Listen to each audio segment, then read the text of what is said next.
Besh, uminom ka nga muna.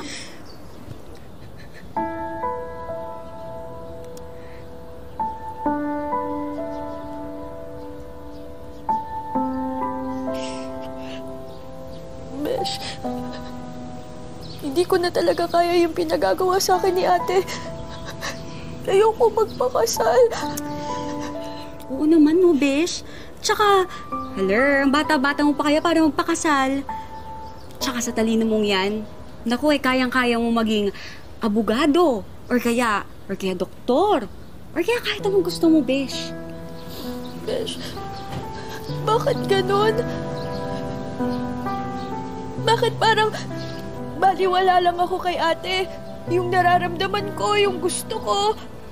Bakit yung gusto niya lang yung nasusunod? Besh, buhay ko naman to, di ba? Alam mo, Besh, alam mo magandang gawin dyan. Imbis na isipin mo yung dragona mong ate, tawagan mo lang kaya ulit yung together again. At least ngayon, wala nang pipigil sa'yo.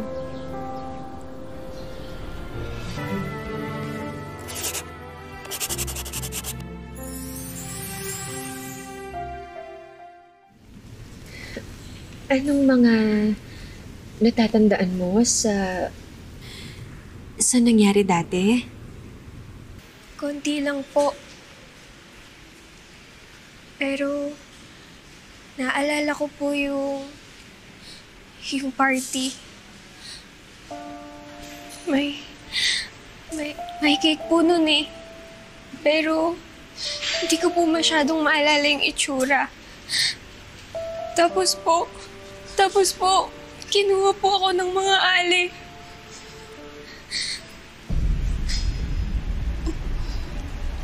Ng mga lalaki. Mga lalaki po pala. Opo, mga lalaki. Tapos po,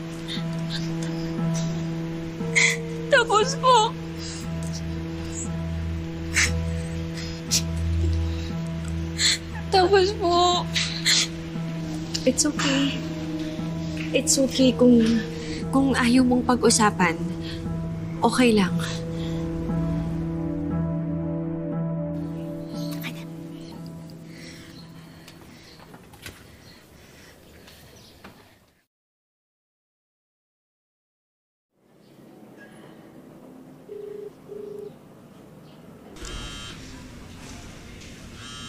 Ano sabi?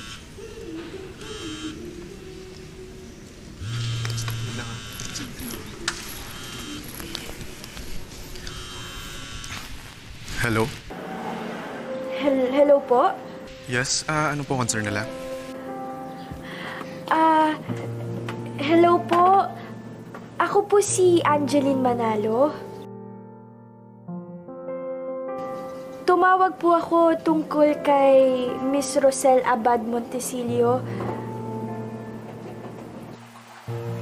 Baka po kasi siya yung nanay ko eh.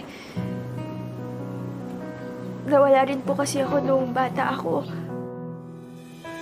Sana sa pag-gising ay ikaw ang siyang makita. Ikaw lang ang daigdig. Miss, sandali lang nasa taping kasi kami. Pero hingin ko na yung contact details mo, pati yung address mo. Wait lang sandali lang. Sige po. Sige po. 143 Piñahan Street, San Pascual. Okay, got it po. Sige, thank you po ulit. Balikan ka na lang po namin. And yeah, thank you po ulit for calling. Salamat po. OMG, Besh. Ayan na yun. Michelle, sakay? Sige. Madam, excuse me po. Sige, update mo ako. Okay, sige, thank you. Yes, Be. Madam, may tumawag ulit. Angeline raw. Kiniklaim na anak din daw po siya ni Miss Rosel. Anak rin siya? Hindi, sundan na lang muna natin yung kwento ni Yeng kasi marami naman siyang sinabing pareho, di ba, kay Rosel. Pero, get her contact details just in case baka magamit natin siya in the future, okay? Okay po. Yes, madam. Nasulat ko na rin po. Very good, Be. Thank you.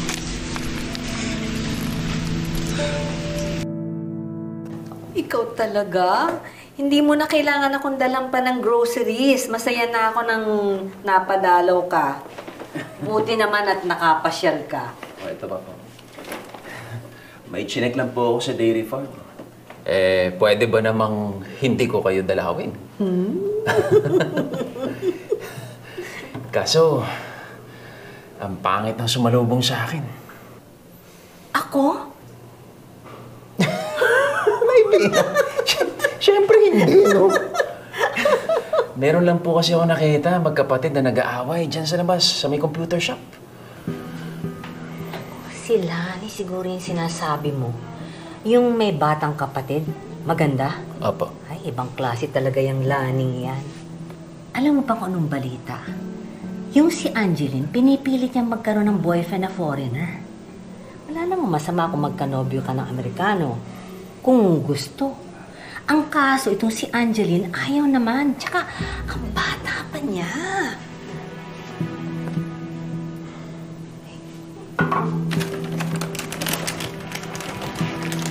Wait.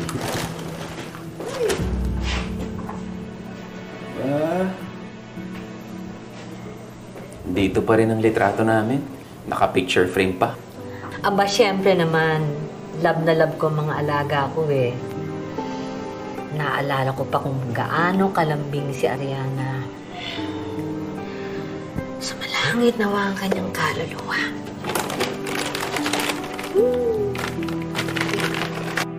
Miss A, ito na po yung breakdown natin for our next shoot. Pakicheck na lang po if okay na siya. Sige, salamat, Be.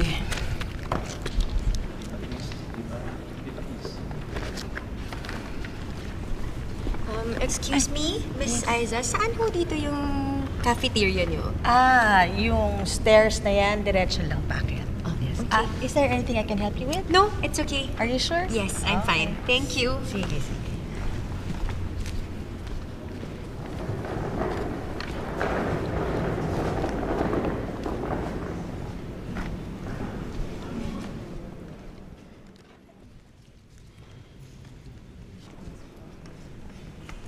Check mo na to, ha? Ito na tawagan niya na. Confirm yan. Yes. Ano ka ba naman? Ang simple-simple ng sasabihin mo, nagkamali ka pa. Diba? Kinabisado mo. Ang sinabi ko, sabihin mo na ang mga lalaki ang kumidnap kay Bella. Pero ano sinabi mo? Ali? Ang tanga mo talaga. Ang tanga-tanga mo. Inis na ako sa'yo. Ang tanga-tanga mo. Sorry po, Nay. Kinakabahan lang po talaga ako. Pero hindi ka pwede kabahan dito, ha?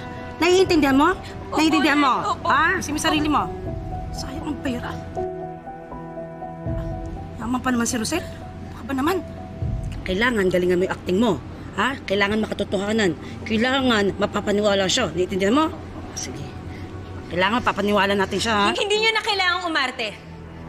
Dahil ngayon pa lang tapos na ang palabas.